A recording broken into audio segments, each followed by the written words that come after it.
Okay, आणि what about healthy attachment आपण ज्याला बोलतो, व्हॉट इज दॅट एक्झॅक्टली? आपण जसं मगाशी बोललो होतो अबाउट हेल्दी अटॅचमेंट म्हणजे अटॅचमेंट विथ इंडिपेंडन्स.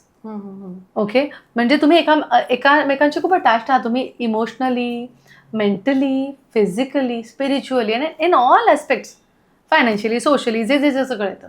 तुम्ही सगळं शेअर करताय, तुम्ही एकाच वेवलेंथवर आहात रिगार्डिंग ऑल दीज थिंग्स, आणि ॲट द सेम टाइम तुम्ही दुसऱ्याचा इंडिपेंडन्स रिस्पेक्टफुली जपताय. ओके, त्याच्यात त्यांना इन्व्हॉल्व्ह करताय किंवा त्यांना इन्फॉर्म्ड ठेवताय. Right. That is healthy attachment. So you respect their space, you give them their independence, at the same time you love them unconditionally. That is a very healthy and secure attachment. जिथे तुम्ही avoid पण करत नाही आहात आणि तुम्ही too much पण त्यांना चिकटत नाही आहात की त्यांना स्पेसच देत नाही आहात, असं होत नाहीये. Somewhere in the middle. Yes.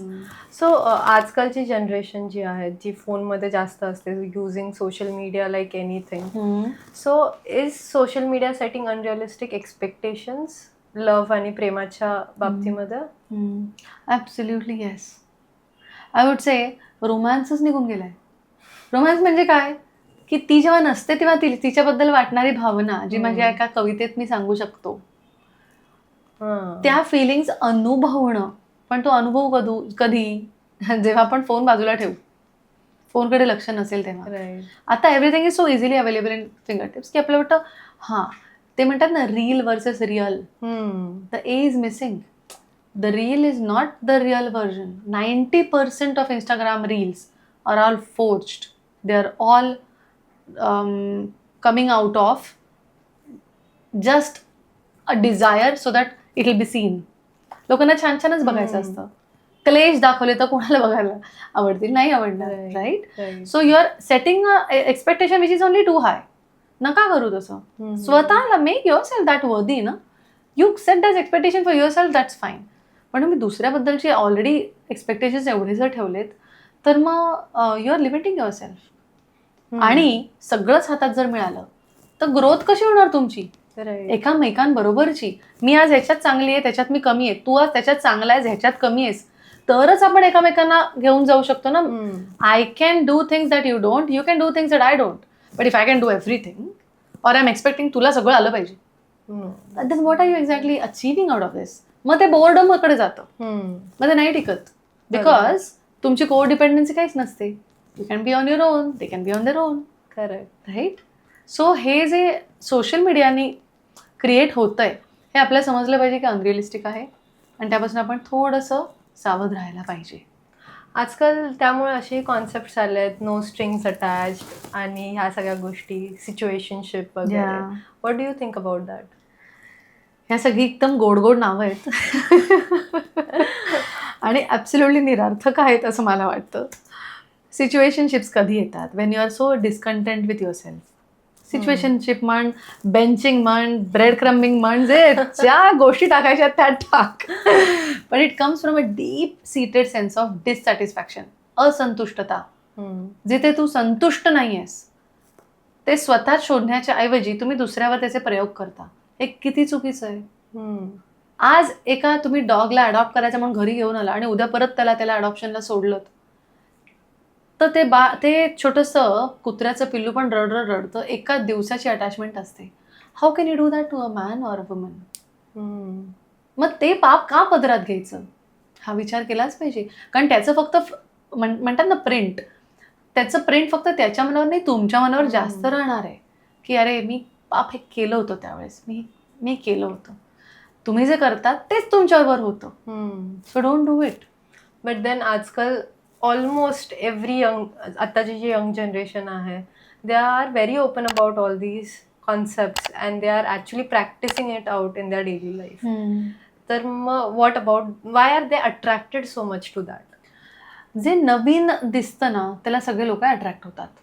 Okay, मग ते चुकीचं आहे का नाही आहे याची सतसत विवेक बुद्धी आपण शाबूत ठेवायला लागते मला वाटतं. आणि त्याच्यासाठीच भारतात आपल्याला संस्कार दिले जातात, आपल्यावर संस्कार होतात. पण संस्कार आपल्यावर होत असतात पण आपण त्यांना धरून नाही राहिलो तर आपण भरकटणारच. तर जी आजची पिढी आहे ज्यांच्यावर संस्कार झालेत आजी आजोबांचे, आई वडिलांचे, ती यातनं वाचू शकते. पण त्यांनी ठरवायला हवं, कारण you are above 18, you are an adult. Yes. So if you want to experience and go and just be on the other side, then that's your choice. Hmm. पण मग त्याचे प्रत्येक चॉईसचं एक कॉन्सिक्वेन्स असतं म्हणतो ना आपण, की प्रत्येक मी काहीतरी निवडलं की त्याच्या बरोबर येणाऱ्या गोष्टी असतात त्या पण मला सहन कराव्या लागतात. So then there are more chances of people falling in to depression, anxiety, त्रास होणं हे सगळं होतं. किंवा रिलेशनशिपमध्ये मला काय हवं आहे हेच माहिती नाही, Hmm. ते गढूळ पाणी निर्माण होतं. त्यामुळे जर कधी ओपनली बोलता आलं तर त्या वयोगटाला तर 100% एक फक्त थोड्याशा गायडन्सची गरज आहे. आणि म्हणून ॲडोलसंट काउन्सिलर सध्या जास्त प्रमाणात वाढत आहेत, किंवा काउन्सिलर्सच राहतात भारतात. आपल्याकडे जास्त बघायला मिळतात आजकाल, because they are actually counselling them to have a healthy relationship and telling them की काय अवॉइड केलं पाहिजे. ओके. बट म्हणजे जे लोक ऍक्च्युली आता हे सगळ्या गोष्टी करत आहेत, तर they are 100% having multiple partners. तर अशा वेळेस हेल्थ रिलेटेड काय काही इश्यूज येऊ शकतात आणि त्याचे प्रिकॉशन्स कसे घेतले पाहिजे? सो कसं आहे ना, हेल्थ रिलेटेड म्हणलं तर 2 गोष्टी येतात मेनली, राईट. एक आहे फिजिकल हेल्थ आणि एक आहे mental health. Let's go with physical health.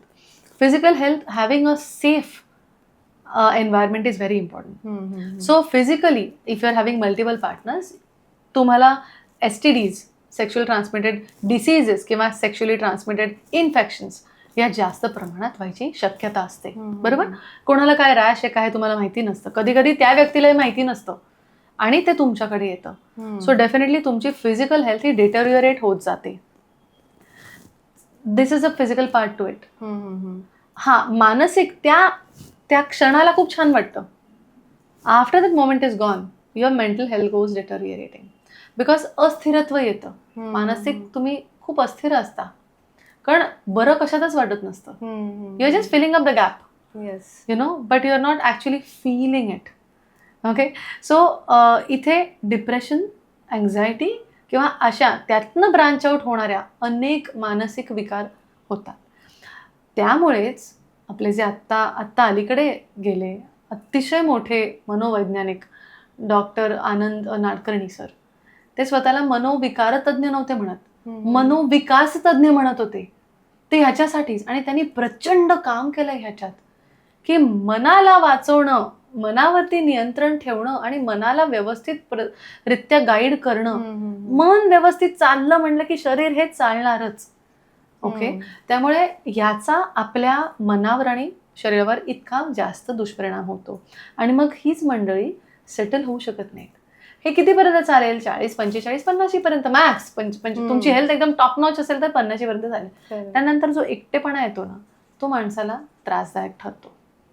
So doctor, तुम्ही लव्ह, अटॅचमेंट आणि अट्रॅक्शन बद्दल तरुण मंडळीला काय सल्ला द्याल?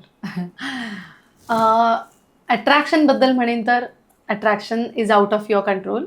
So attraction can happen and attraction is good, कारण मग then you work your way towards it, right. So attraction असणं is a healthy thing, not a problem at all. When it comes to love, मी म्हणेन की give it time, patience आणि consistency.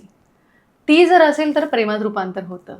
Okay. आणि when you talk about attachment, तेव्हा आपण अटॅचमेंटला जर इन्व्हॉल्वमेंटमध्ये कन्वर्ट केलं without getting to attach to anything, तर मग attachment will always be healthy.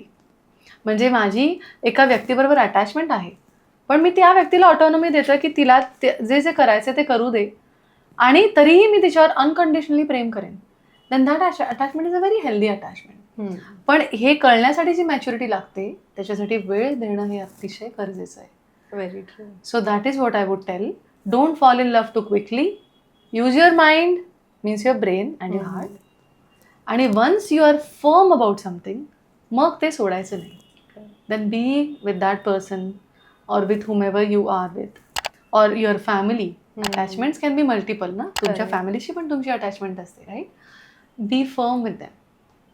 मग तुम्ही जर त्यांना सोडलं नाही तर तेही तुम्हाला सोडणार नाही, बरोबर, right. So it has to go in both the ways. पण जर कुठेही तुम्हाला असं वाटलं it is a one way traffic, तर मग ते तुम्ही थांबवलं पाहिजे. कारण दुसरा जर तसा रिस्पॉन्ड करत नसेल तर ते हॅरॅसमेंट म्हणून होऊ शकतं. So be very careful about things.